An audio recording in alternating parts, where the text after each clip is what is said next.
అది Dallas down town అనమాట. ప్రతి సిటీకి ఒక డౌన్ టౌన్ అని ఒక ప్లేస్ ఉంటుంది. అక్కడ అన్నీ పెద్ద పెద్ద కంపెనీలన్నీ లొకేట్ అయి ఉంటాయి. పెద్ద సాఫ్ట్వేర్ కంపెనీలు అనమాట. 70-80 స్టోరీ బిల్డింగ్స్ ఇవన్నీ చూస్తున్నారుగా.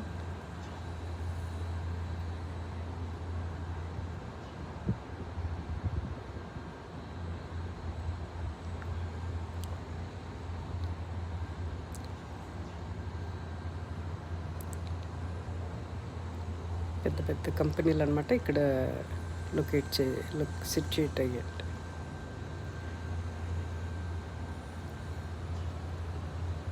ఫ్లైఓవర్స్ కూడా ఏంటో రకరకాలుగా ఒకదాని పైన అలా పెద్ద పెద్దవి ఉంటాయి చూడండి ఫ్లైఓవర్స్.